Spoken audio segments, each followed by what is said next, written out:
All right, great. So welcome everybody. My name is Lynn McCormack today, and I'm your host. I'm so thrilled to be here today for our webinar on pre-service teachers. Are you ready for AIM? I am Lynn McCormack, and I am the Senior Technologist on the AIM Center. And I'm so pleased to be here with Cynthia and Richard, who will be your presenters today. I'm just going to give you a few little bit of housekeeping before we get started. So if you haven't already. My name is Cynthia Curry. I'm co-presenter today with Richard Jackson. I'm co-director of the AIM Center, the National Center on Accessible Education Materials for Learning. My experience in teacher education is I've been a teacher. I was a middle school and high school science teacher and also worked in teacher education at the University of Southern Maine. So it's a pleasure to be here to share AIM with pre-service teachers and those who support them. Richard? Hi everybody, I'm Richard Jackson. I'm a senior research scientist at CAS, and I've been working with the AIM Center for several years now. I've been at CAS since 1999.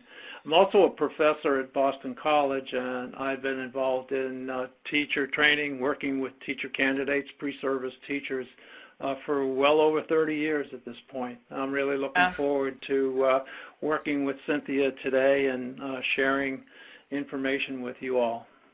Great. So let's get started. The AIM Center has some goals I want to share with you so that you know that beyond this webinar, we are here to support you.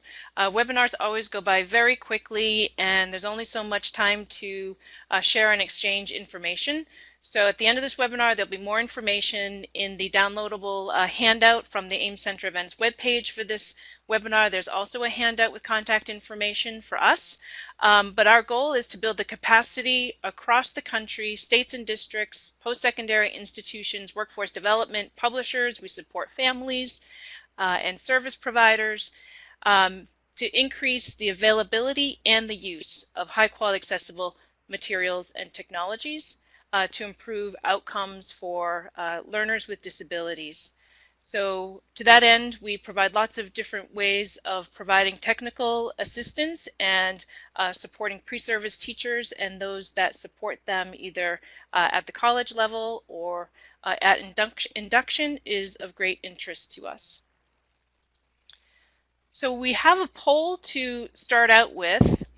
We're asking you to select from a number of possible roles what your role is within this webinar, and we came up with a lot of different options, hoping to be as specific as we possibly could to find out who's here. But the first set are all teacher candidates. So if you are a person in a teacher education program learning to be a teacher, you might be gen ed or special ed. You could be in a dual certification program, an ESL teacher candidate. Sometimes that's an endorsement in some states rather than a certification. Maybe it's combination ESL and special ed or general ed. If you're a teacher education faculty, a new teacher, an experienced educator, or other. And if you're other, we have 5 others. If you would please go ahead and say what that is in the chat. And feel free to describe more about the role that you're assuming. Some of you may be related services personnel, OTs, PTs, and Yes. working on teams, students in the general ed environment. You got that right, Richard. We have an occupational therapist, a speech and language pathologist, an AT specialist.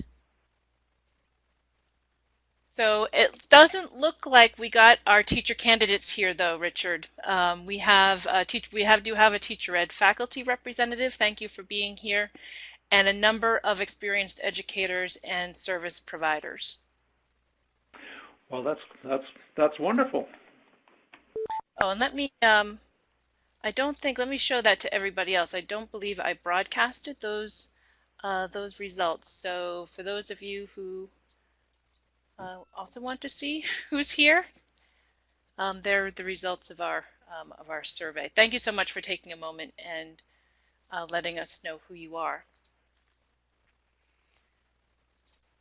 So, Richard, you're going to tell us a little bit about what teachers, particularly new teachers in this webinar, but what all teachers need to know about AIM in the context of some materials and practices.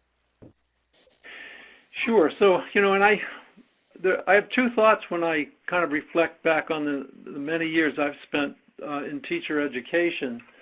And I come at it from two perspectives. One, as a consumer, I was born with very little vision and in later years also acquired a hearing impairment. And way back when, teachers were told that they may have students that are being mainstreamed in their class, but these were students that had very special needs and didn't necessarily require a lot of attention from the general educator. And certainly as the years have gone by, that has changed for the better. And I have found, particularly in more recent years, that teacher candidates, new teachers, those of you that are experienced now and having new young teachers coming into your schools, you may see this too. There's an expectation that they will have students from diverse backgrounds in their classrooms, and they're very eager to know how best what they can do to reach all students. So these are kind of a list of things that it's almost like a mantra that teachers should be saying, my tangible and digital curriculum resources must be accessible by all my students. And the all my students means when there's a student in your class with a special need, they are still your responsibility. So whatever you're bringing into the classroom must be available for all your students. My instructional routines must be understood by all my students. And that means that what your expectations are, how you expect students to engage in the routines in classrooms must be really made clear to all your students. My instructional activities must engage and involve all of my students. And so this gets to the participation requirement. This goes beyond access. This is access, participation, and the opportunity to make effective progress, to do the best they can. So the activities that you'd have in your classroom, whether it's group, small group, dyadic activities, there must be something for everybody to do all the time. My technologies must be usable by all of my students. So you'll have in your room, in your classrooms, you'll have combinations of hopefully technologies that have universal access supports, but you'll also have assistive technologies that we'll mention a bit later. And this is to ensure that wherever technology is used in your practice, that it'll be usable and accessible by all.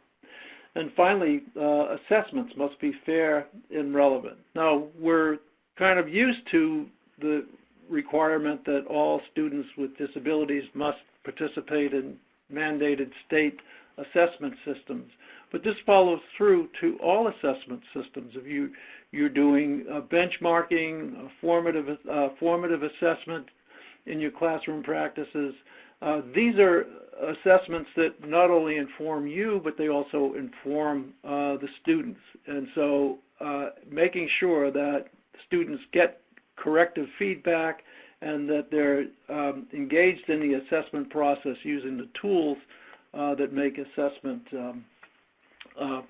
comfortable, fair, and relevant and valid for them. Thanks, Richard. Spoken like a wise and experienced educator and teacher educator. We have a second poll here, but I'm going to go ahead and skip over it because it appears we don't have any teacher educator. We do have teacher educators in here. Thank you for being here. I don't think we have any teacher candidates here, so I'm going to go ahead and jump over this poll. But please, if you wish to share with us how you know about AIM, where you learned about it, we would be interested in hearing from you in the chat. Cynthia, did you want to answer Debbie's question, asking about whether or not involving all students, even if they don't have an IEP? Do you want me to read the full question? Yes. Yes, Richard. The question is, if you, I'll read it aloud to Richard. When you say instructional activities must engage and involve all of my students, does this pertain to students with a disability, even if they don't have an IEP or 504 plan? Oh, absolutely. All means all, and Right. we're using. You'll see as we go on, we're really stressing functional skills and not disability labels. We're not trying to be deficit oriented at all, and so all means all. So we're going to talk about what accessible materials and technologies are, because in order to know whether you are using accessible materials and technologies, finding them for your students, you obviously need to know what are the qualities, what are the criteria that make a material or a technology accessible.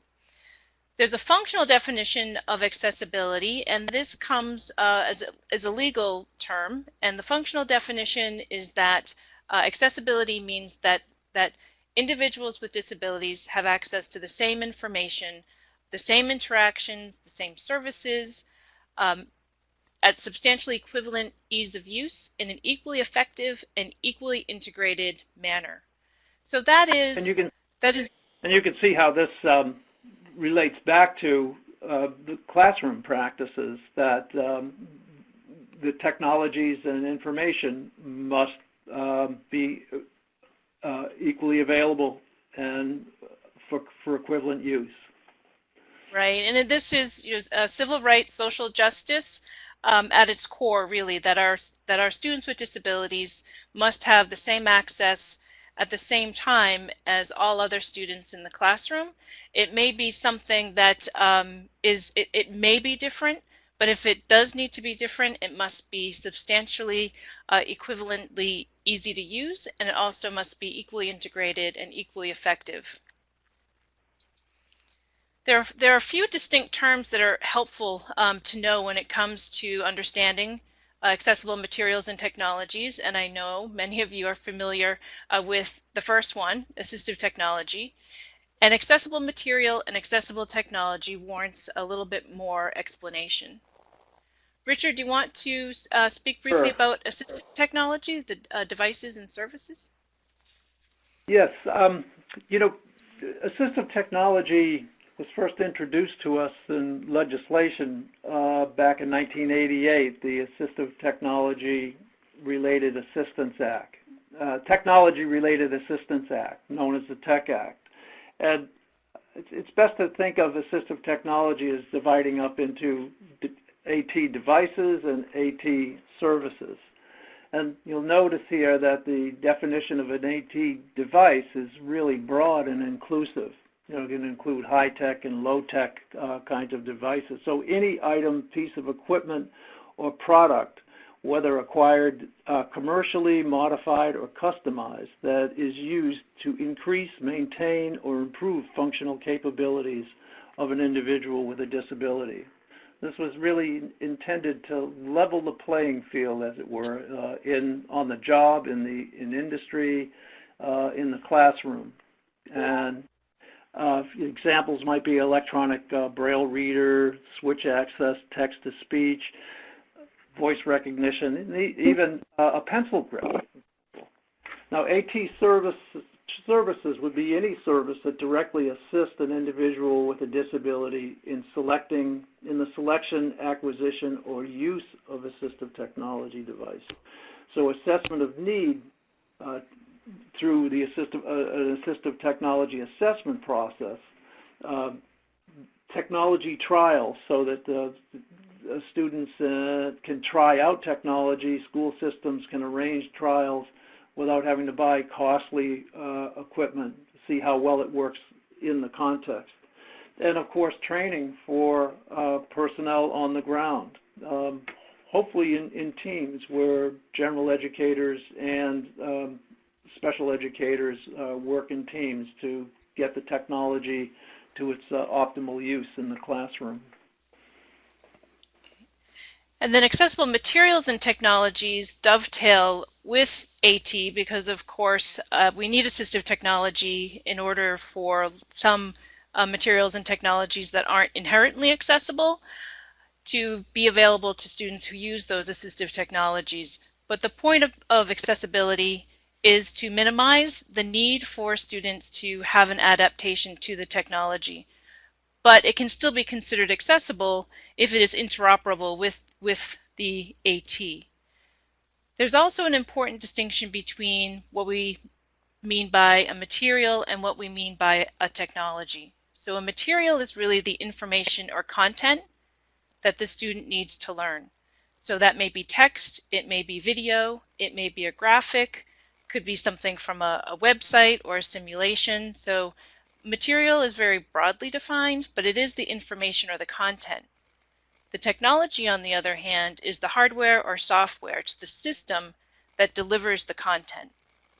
So the material, going back to the material, it's designed or it's enhanced in a way that makes it usable by the widest possible range of learner variability, regardless of format.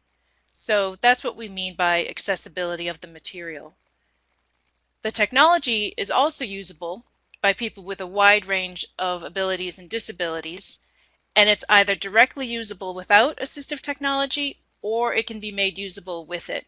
So that needs to be something that is purposefully considered by the developer of the technology, that it is accessible in terms of its features and its options, and that also has some interoperability, is compatible with the user's AT.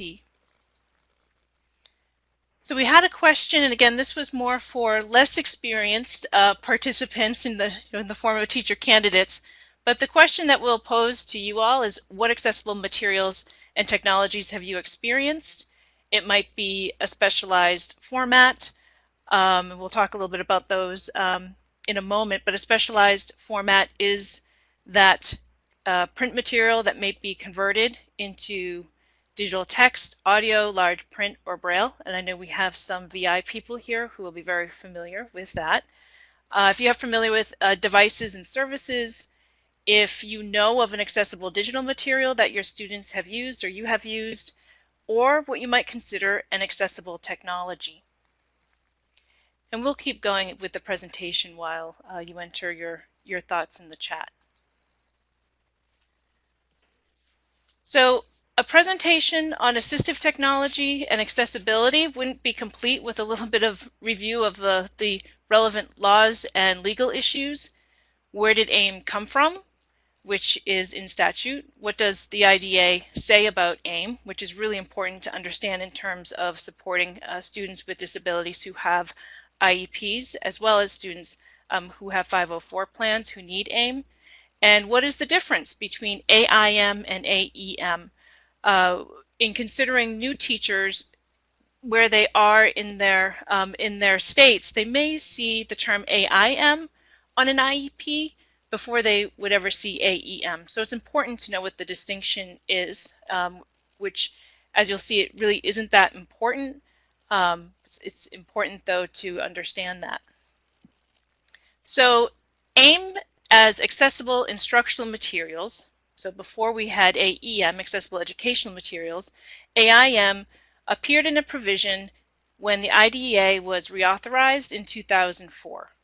And it's a provision, it's a mandate that's placed on state and local education agencies rather than on the publisher who creates the material.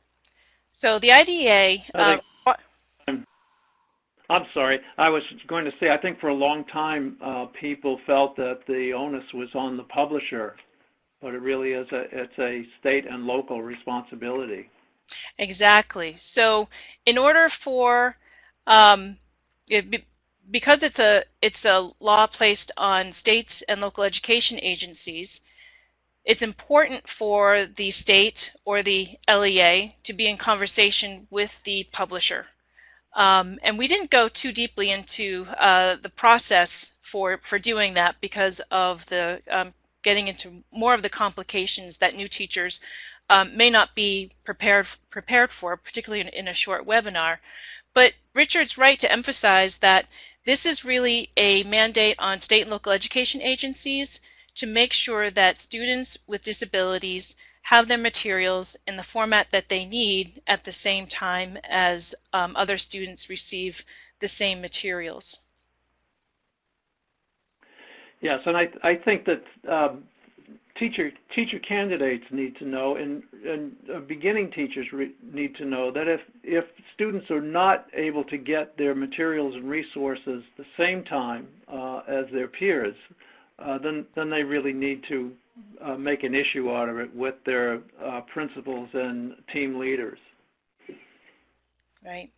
So as we introduced a few minutes ago, the specialized formats that came out of the reauthorization of IDEA that's connected to accessible instructional materials are Braille, large print, audio, or digital text. And following what's happening in the chat, we know that a lot of our participants are very familiar with those formats. We also have a lot of experience with AT devices, communication devices, Office Lens, so mentioning a specific assistive technology device, so scanning any text and pulling it into Office or Outlook 365 and being able to manipulate that text. So all of these are examples of mostly assistive technology, and not so much what an accessible experience with what an accessible material would be or an accessible technology. And Sean mentions the E versus I seems like an important difference. My professional challenges have always been instructional materials, that being teacher generated, despite the historical struggle of textbooks, which I think of as educational since they are not always an active part of instruction. So Sean, you are right that the E and the I are important, but you don't need to get as caught up in the difference as you are, and we'll say why in just a moment. So AIM became AEM in 2015 because the U.S. Department of Education wanted to expand print materials to the importance of making sure that digital materials and technologies are also accessible to all students. So AIM expanded from those 4 specialized formats to include digital materials and technologies. And accessible educational materials was formally defined as meaning print and technology-based educational materials, including printed and electronic textbooks and related core materials that are required by state education agencies and local education agencies for use by all students, produced or rendered in accessible media, written and published primarily for use in early learning programs, elementary or secondary schools to support teaching and learning. So really the distinction and the transition came when the Department of Education realized that print, although still very prevalent in classrooms, is being replaced over time increasingly by more digital, more electronic, more technology-based materials. I think we're in the midst of a digital shift, moving from physical, tangible materials into the digital world, and that certainly presents great opportunities for students with disabilities, but it also presents challenges of access and challenges certainly for teachers. So AIM includes AIM, as Cynthia just mentioned, and AIM was in the idea. It's in specialized formats of print materials, so the Braille versions, the speech versions, and particularly useful to me would be the digital versions where multiple representations can be rendered from universally built-in features or from assistive technology. I rely tremendously on audio-supported reading, combinations of screen magnification, and speech supports. But now that in transition into accessible educational materials would be this digital divide, this digital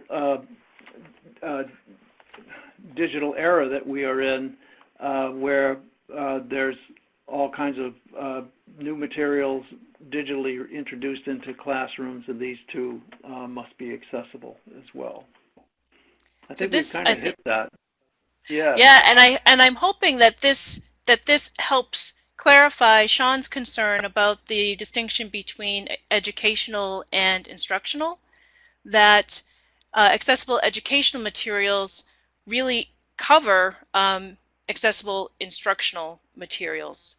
So it was just a slight distinction that the Department of Education used to indicate that we were shifting from just thinking about print-based conversion of materials to thinking more broadly about what is being used in the classroom. So so although IDEA has not changed, what's considered a material or a technology for learning really does include anything that's being used for instructional purposes. Yeah. Does that help, Sean? Sean's going ahead and okay, so I've seen universities and schools saying we are universally designed because they have accessible texts. That is, accessible text is certainly very important to provide access to students who can't access standard print. So I see the difference, but my concern is that instructional materials sit in a shadow. Yes, I think that Sean might be materials that are intended to be interactive, and you know, in my experience, for so many, in my things that I suffered from, I should say, it's one thing to have access to a textbook. I remember listening to textbooks in college on reel-to-reel tape recorders, but how does one take notes? How does one gather notes? How does one repurpose those notes into an essay? Those are all the instructional practices that students would be, the routines that students would learn in the classroom to write an essay, for example. So here, access to instruction is still a challenge. I'm hoping that this digital shift will really make that a lot easier. It certainly isn't in my world, being able to use Google Suite and all of the tools that facilitate access. And yet another way to think about it is to Sean's concern and trying to sort of come up with or consider a framework, a conceptual way to think about all kinds of materials that are used, is that there are some that are born print. So some of our traditional standard print textbooks that need to be retrofitted for many students. So a standard print textbook, born print, will need to be converted into a specialized format to be used by a student who has a visual disability or blindness, a student with a physical disability, a student with a learning disability who needs the material in a digital text or an audio format. So that's a born print example. And then there will be some materials and technologies that are born digital. And they can be born digital either in an accessible way or an inaccessible way. And what we want is for digital materials and technologies to be born accessible. So that is another way to make a distinction between that print-based, that AIM, and the expanded definition going to digital materials and technologies, which we now refer to as AEM. So we have another chat question, and this was intended to relate back to our new teachers or our teacher candidates who are learning about IDEA and trying to put accessible education materials into that connection and to understand how accessible education materials interface with the history and the purpose of the IDEA. So we have some veterans here. I think we may have had some, hopefully maybe we've had some teacher candidates enter the room since we started. But go ahead and consider that question if you want to respond in the chat, and we'll continue while you things might come to mind as we go through the remainder of the presentation.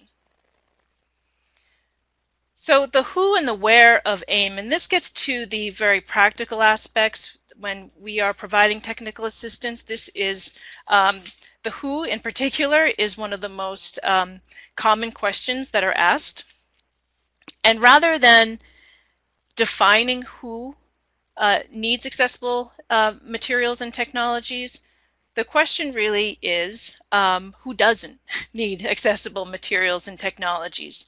On this slide, there are a series of 6 individuals who are using technology in different ways. So there is a young woman using a computer in the upper left corner, and she has she's using a screen with large or enlarged digital text.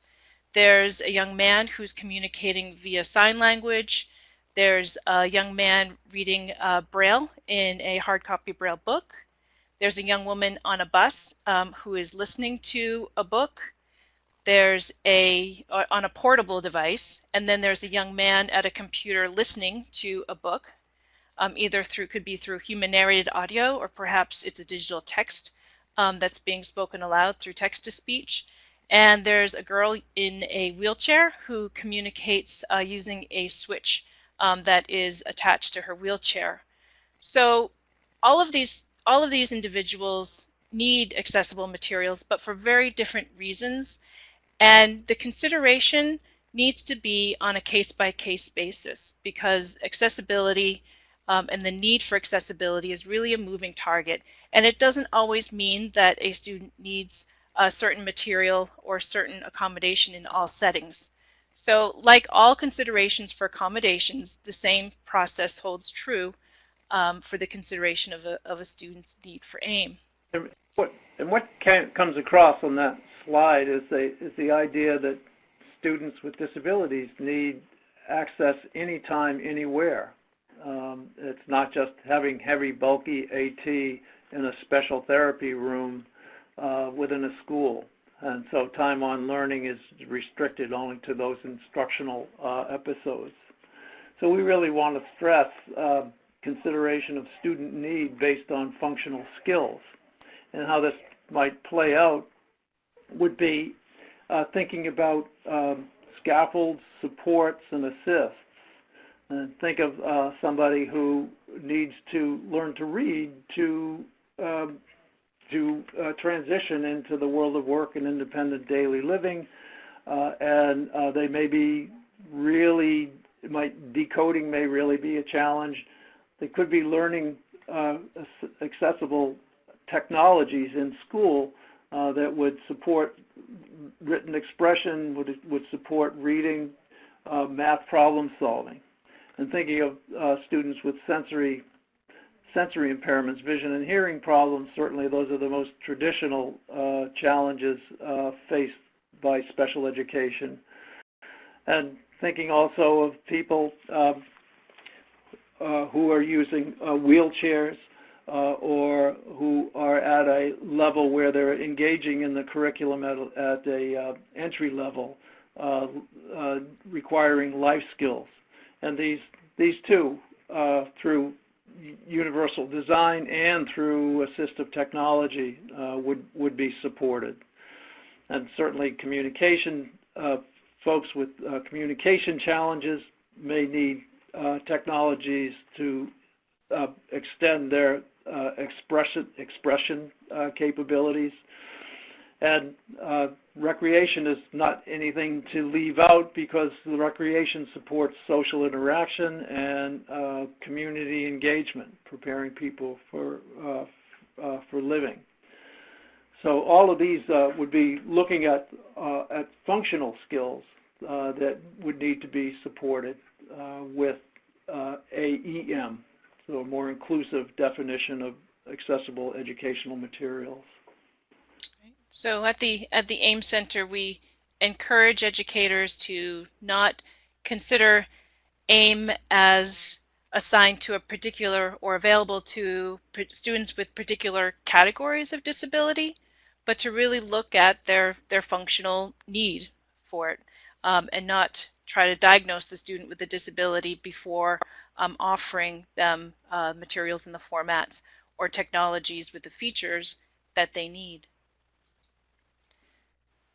So there are, when it comes to finding accessible materials and technologies, when you're looking for print-based materials or converted print materials, those we call specialized formats, there are really 4 specific places to start looking.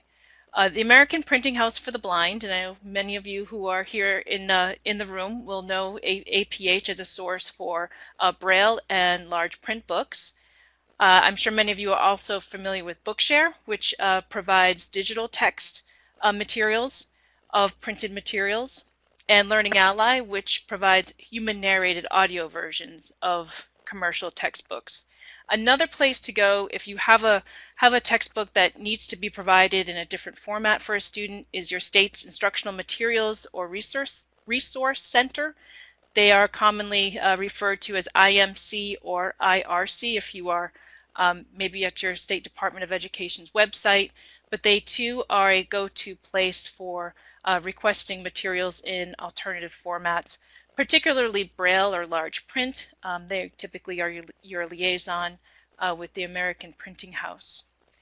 And these organizations will have eligibility criteria for enrollment, and we encourage you to talk with those services, speak with Bookshare about their enrollment criteria in order to understand better how the functional need of your student relates to those eligibility requirements of Bookshare and Learning Ally or APH.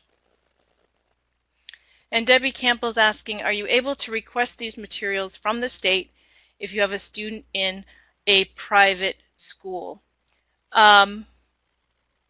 Yes. So Bookshare, for example, is free to all U.S. students, and I believe that also includes private school. It's Bookshare is funded with taxpayer money. Learning Ally is a fee-based service, but it is modest, and it is a place where you can typically negotiate a cost based on the number of students who you would be enrolling in their service. And of course, APH provides Braille and large print to wide populations of individuals. Great, and so Lila has confirmed that. And if Lila and Debbie, if you want to continue the conversation there in the chat, please go ahead and take advantage. When it comes to digital materials and technologies, there is no go-to source like there is for traditional textbooks that are in print format that you need to have converted. There are a few ways that you acquire digital materials and technologies. So for each of those situations, the considerations are a little different. So if you're going to be purchasing from publishers and vendors directly, the best thing to do is ask the publisher, ask the EdTech developer about the accessibility features of their products. Think about the needs of the students that you work with, and ask if there are features available, if there are options that will support those needs. So, for example, if you need technologies that offer adaptations or options for color contrast, ask that question. If you need a technology that allows students to use a keyboard only and not use a mouse or some other external emulator of a mouse, ask that question. If you need a device that also offers a built-in screen reader for a student who is blind or has or is compatible with that student's commercial software screen reader, ask those types of questions of the publisher. Do they meet the accessibility standards that have already been defined? And in the handout for this webinar, there are some examples of what those accessibility standards are and what to specifically ask the publisher if it's an ebook or the vendor. You can also work with your administrators to make sure that within your district's purchase order or in the contract that they engage with publishers and vendors under to make sure that there's accessibility language that's embedded in those contracts and those purchase orders. And there's some example of what that language is available through the handout for this webinar. If you are selecting from free and open resources, so you're out on the web and you have a unit coming up and you're looking for materials that that meet the standards for that curriculum and that you want to also engage your students, look for the accessibility information. On some websites you will find a link to accessibility. If you can't find any information about the accessibility of that website or of that resource, you can contact the owner or the host of that particular website or material. You can also test out that material with your students who use assistive technology. So give them some time.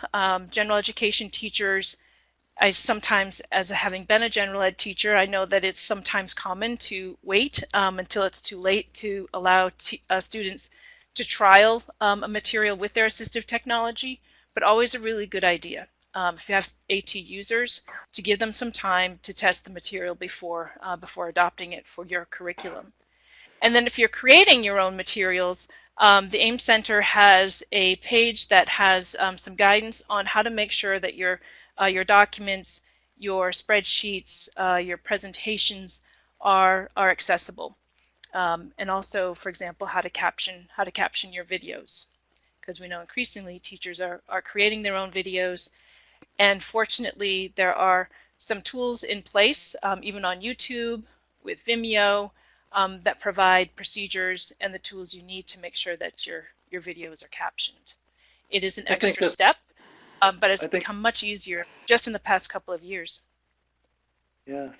I think this slide really points to the importance of all of us being more active in our local school authorities in making sure that as new resources in this digital era, as they're purchased and examined, that accessibility be at the top of the list. Accessibility and usability, compatibility with students' assistive technologies.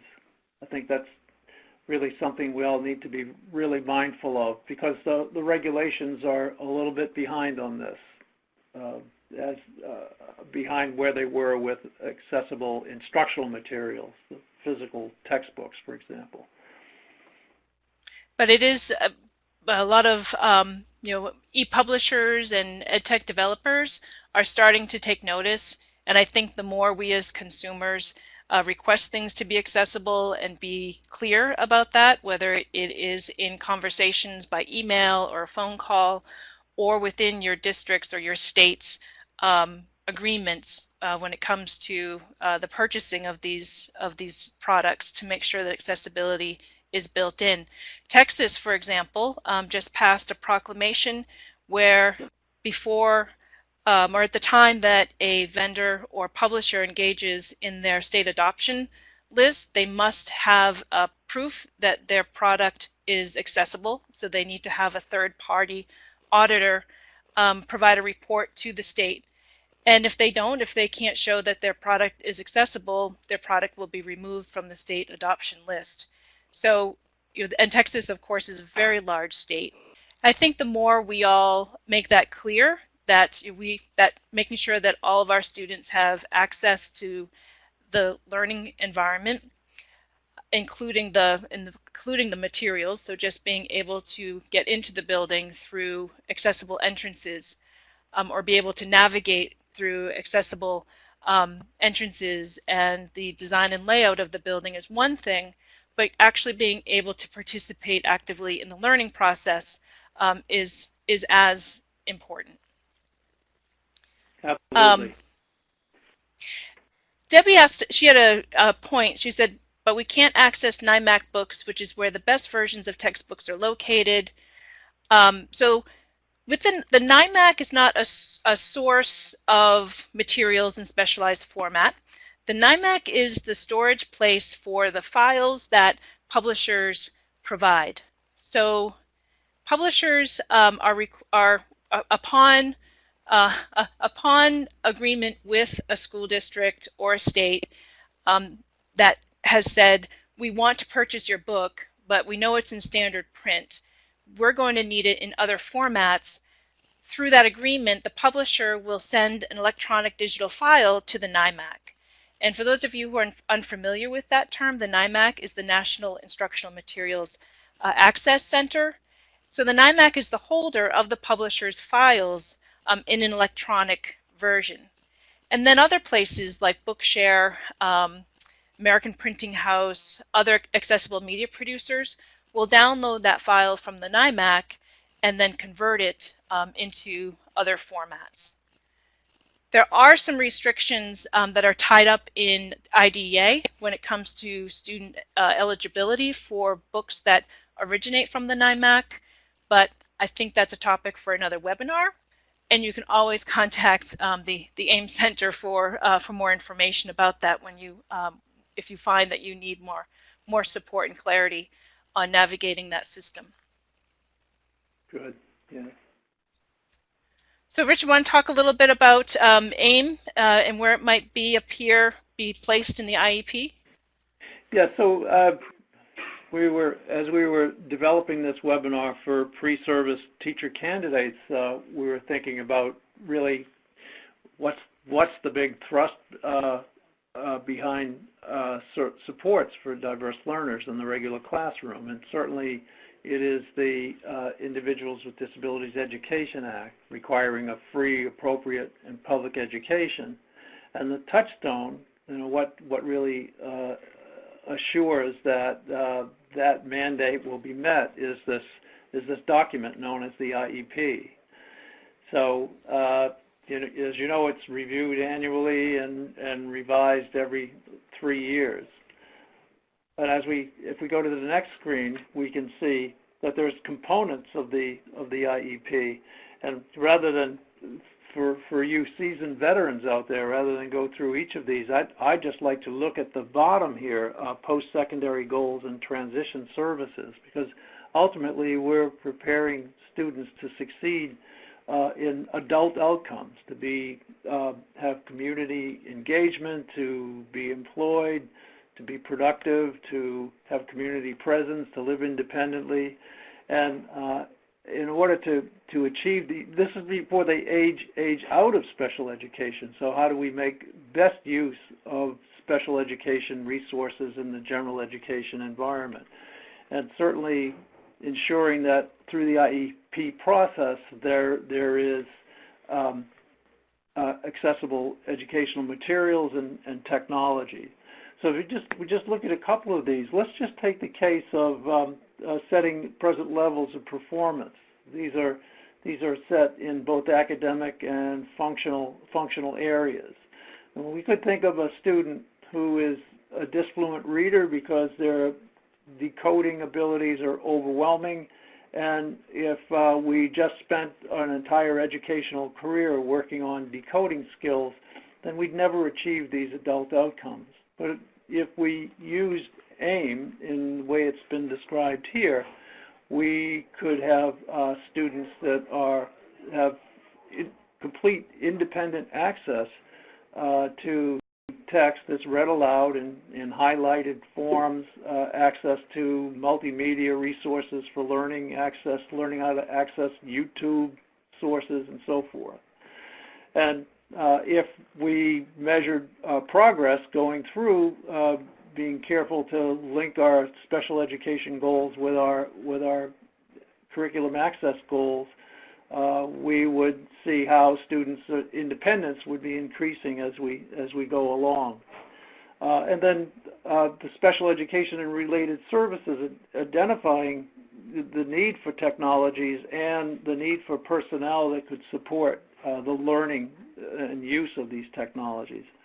I think going through, and certainly participation in statewide assessment, a lot of the statewide assessment is going online, and students are filling out personal profile, not students, but schools are filling out individual profiles on assessment accommodations. Certainly having the AIM ready so that their participation in these assessment systems and doing their very best on these assessment systems would make the most sense. So the real message here, and there's good guidance on the AIM site on AIM and the IEP, but in every component of the IEP, we need to be mindful of the inclusion of AIM, considerations for AIM, as we have been for assistive technology. There's both a guide that I think Lynn just posted the link to in the chat, and it's also in the handout for the webinar. There's also several recorded webinars on the AIM Center event section that Joy Zabala and Diana Carl have done over the years, specifically around AIM and the IEP, because there are currently really not a lot of federal guidance. Some states have provided IEP forms with AIM in a particular section to make sure that it's considered. But if your state hasn't done that, you'll need to have a concerted effort in your IEP teams to determine where it best fits to make sure that it's not overlooked in your IEP team programming. So Richard, we just have a couple of minutes, so I'm going to jump to the Gen Ed teacher role when it comes to AIM. I think whenever we're talking about anything that's accessible or accommodations or IEPs, sometimes that lands more heavily in the special ed preparation side than it does in the general education. And of course, there's a lot of reason and logic around that. But we have to make sure that we don't completely leave Gen Ed out of the conversation, and to know what their role can be to make sure that their students are being successful and have equal access to the curriculum through their materials and technologies. So a few things that Gen Ed teachers can do is to select materials and technologies that meet accessibility standards. A lot of teachers have a lot of freedom over what they choose for their curriculum. So embedding accessibility into that consideration process is really important. Creating accessible documents, and we've already mentioned that there's guidance at the AIM Center for that. Partner with your special educators to ensure your students are provided with their print material, whether it's something that you create, a handout for example, or if it is a locked PDF. Some PDFs are digital and some don't allow text-to-speech to work with them, or if you're choosing a particular resource that you're going to purchase, consult with your special educators. Collecting data on student independence, participation, and progress, your students who use AIM, to make sure that over time their use of that format or their use of the features are still working for them and they are making progress, that they're fully participating and they're able to access the same learning materials and technologies independently as their peers. And to be aware of the signs of a student's need for AIM. So if a student doesn't seem to be making progress through reading, or if it's obvious to you that perhaps they're not comprehending, or in some cases students don't realize that they're not seeing well, depending on their age. So to be on the lookout from the general education perspective of a student's It's amazing how many middle school students are presumed to be just uninterested in reading and non-compliant in reading assignments when they really have undetected reading difficulties that could either be addressed through remediation, but while remediation is in process, these students could be supported with text-to-speech so they would have access to the content and be able to engage with their peers in discussing the content. Great, and that reminds me, Richard, of the AIM in Action section of the AIM website with Bailey's story. And yeah. I don't know if, Lynn, if you've got fast fingers and can find that on the AIM website, but if you go to our site and go to the AIM in Action section, you will see a series of videos, and one is Bailey's story, and it's a story about a student just like Richard was just describing. So tips for getting AIM ready. If you are a teacher candidate and you are in a field placement, if you're an internship, here are some things to help you get ready for when you have your own classroom. Use AIM Center resources, of course, to learn more. Contact us if you need extra support. If you're in a general education pathway, partner with your special education peers to make sure that a lot of what is happening in the special ed pathway sort of also crosses over to your preparation as a content area teacher. Practice collecting data on the independence, participation, and progress of students who use AIM regarding which pathway and which setting you're learning to teach in. Visit the websites of Bookshare, Learning Ally. Go there now and learn about their enrollment process, learn about the types of materials that are in their collection. Send some emails, reach out to your AIM state contact. The list for every AIM contact across the country is at the AIM website. You can reach out to that person in your state. You can reach out to your state's instructional materials or resource center to find out what they do, as well as your state's ATAC project. And there's also a list in the handout for this webinar that will put you in touch with your state's representative. And of course, talk to your faculty, your supervisors, and your mentors about AIM. There's a final chat question. I see it's 2 o'clock. So the question is, if you want to take a moment to consider it while we move on to the evaluation, is what will be your first step to learn more about accessible materials and technologies? So we're going to start closing out. It's 2 o'clock. If you want to keep thinking, we'll be here for a couple of minutes. If you want to continue reflecting on what your first step will be, Lynn will go ahead and introduce the evaluation if you're ready to exit. And we thank you so much for participating today. Thank you all very much.